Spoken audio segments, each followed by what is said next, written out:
Assalamualaikum warahmatullahi wabarakatuh. Selamat pagi dan salam sejahtera bagi kita semua. Di sini saya kelompok ketiga akan membahas perilaku konsumen dalam konteks jasa.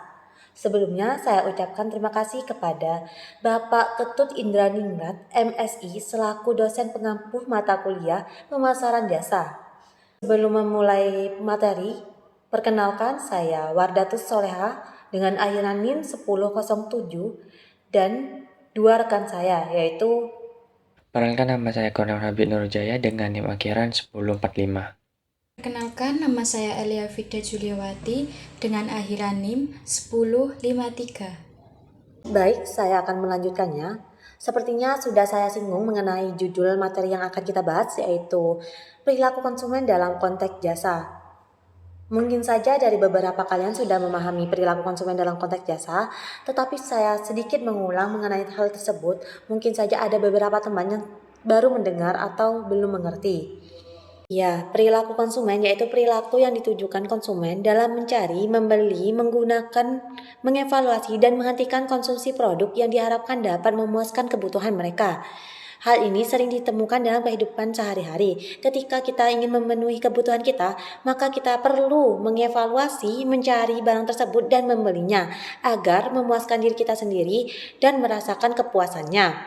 Tujuan dari bisnis jasa yaitu menciptakan kepuasan pelanggan, di mana kepuasan pelanggan yaitu menjadi hal nomor satu dalam kehidupan.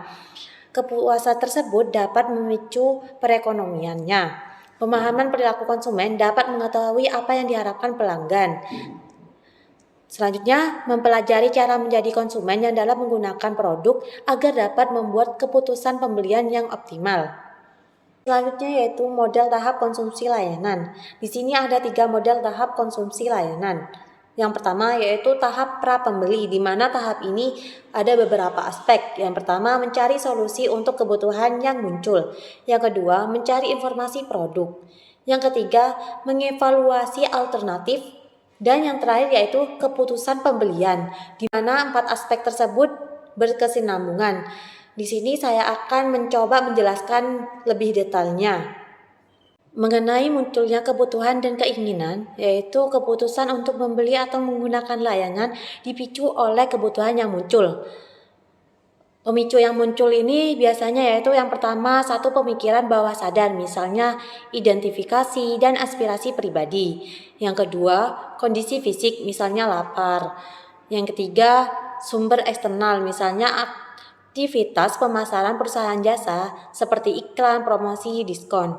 Dari beberapa contoh tersebut, saya ambil contoh dari kondisi fisik, misalnya lapar.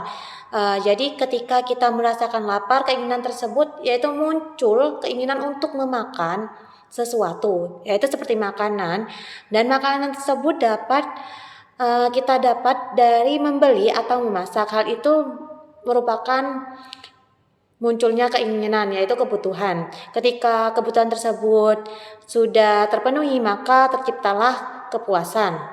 Sehingga konsumen kemudian termotivasi untuk mencari solusi dan kebutuhannya dari munculnya keinginan tersebut.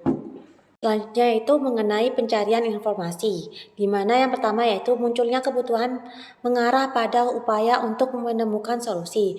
Yang kedua, advocate set, seperangkat produk dan merek yang dipertimbangkan konsumen selama proses pengambilan keputusan, yang merujuk pada pengalaman masa lalu atau sumber eksternal. Dan yang terakhir yaitu ada alternatif, kemudian perlu dievaluasi sebelum keputusan akhirnya dibuat. Dimana ketika kita membutuhkan sesuatu, maka kita harus mencari informasi mengenai hal-hal tersebut. Misalnya dari kejadian masa lalu, ketika kita membeli di suatu tempat A, karena barang tersebut tidak sesuai, maka kita bisa kembali mencari informasi tersebut misalnya di toko A, di toko yang lain yaitu di toko B. Bisa saja produk tersebut akan lebih baik dan lebih memuaskan diri. Selanjutnya ada pengevaluasian alternatif, di mana yang pertama ada atribut pencarian, atribut produk yang dapat diamati sebelum membeli, misalnya jenis makanan, lokasi, jenis restoran, dan harga. Yang kedua ada atribut pengalaman.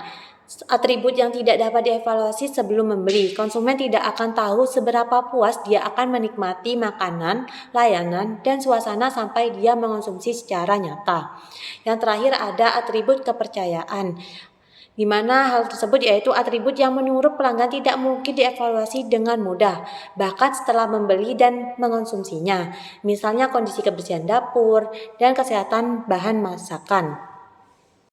Resiko yang mungkin dialami ketika mengonsumsi jasa yaitu yang pertama fungsional, hasil kinerja yang tidak memuaskan. Terus yang kedua finansial, kerugian moneter, biaya tambahan yang tak terduga.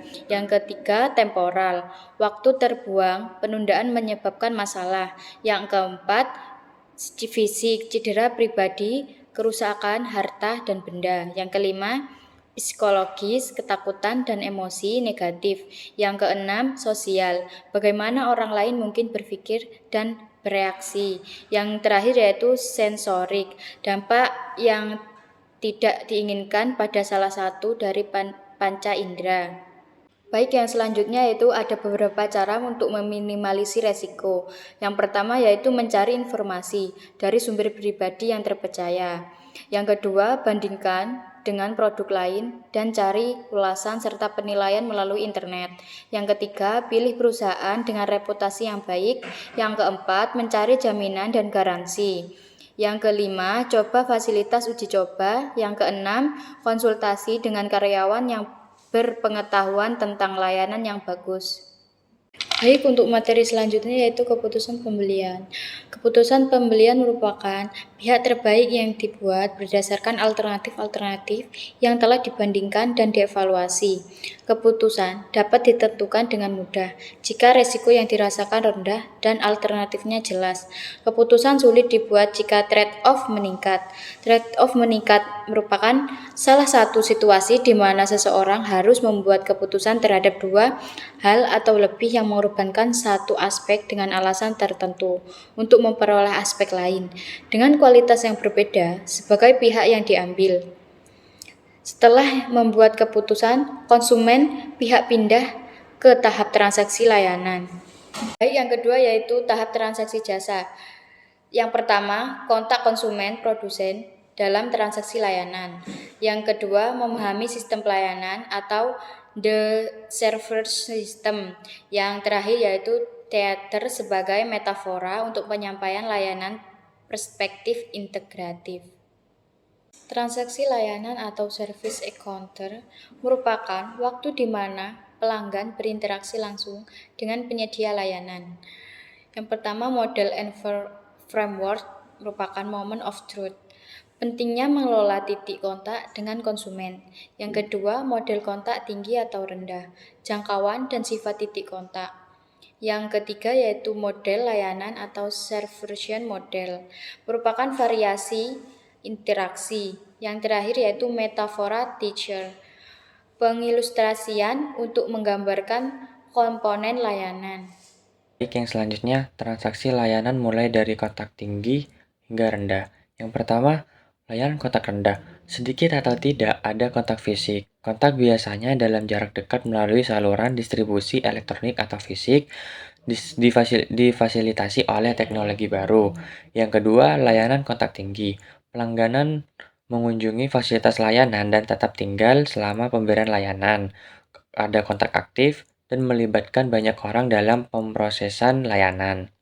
Selanjutnya, dasar function system, yaitu ada 3. Yang pertama, model. Model yang digunakan untuk menggambarkan faktor-faktor yang mempengaruhi pengalaman konsumen dalam menikmati jasa yang mencakup faktor-faktor yang terlihat maupun tak terlihat.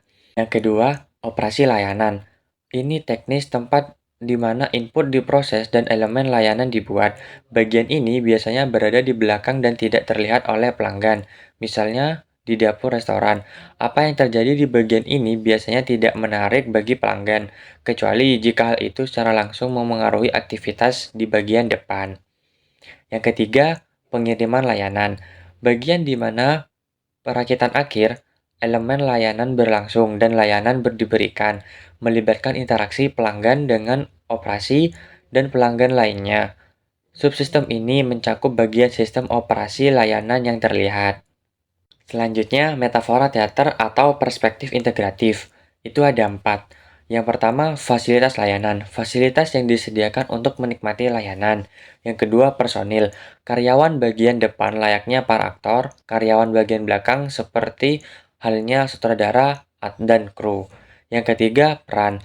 Seperti halnya para aktor, bekerja memiliki peran dan perilaku dalam memberikan layanan bagi konsumen. Dan yang terakhir, naskah. Ketentuan mengenal standar perilaku yang dilakukan karyawan dalam melayani konsumen. Selanjutnya, tahap konsumsi layanan yang ketiga, yaitu tahap pasca transaksi. Ada 2. Yang pertama, evaluasi atas kinerja pelayanan. Yang kedua, keinginan pembelian ulang di masa mendatang.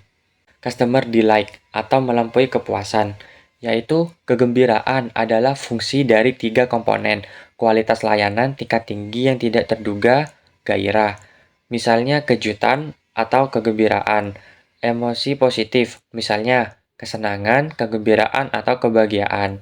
Ada hubungan strategis antara kepuasaan pelanggan dan kinerja perusahaan. Dengan menciptakan nilai lebih tinggi bagi pelanggan, atau peningkatan kepuasaan, perusahaan menciptakan nilai lebih bagi pemilik atau peningkatan laba. Itu saja yang bisa saya sampaikan, kurang lebihnya mohon maaf. Wassalamualaikum warahmatullahi wabarakatuh.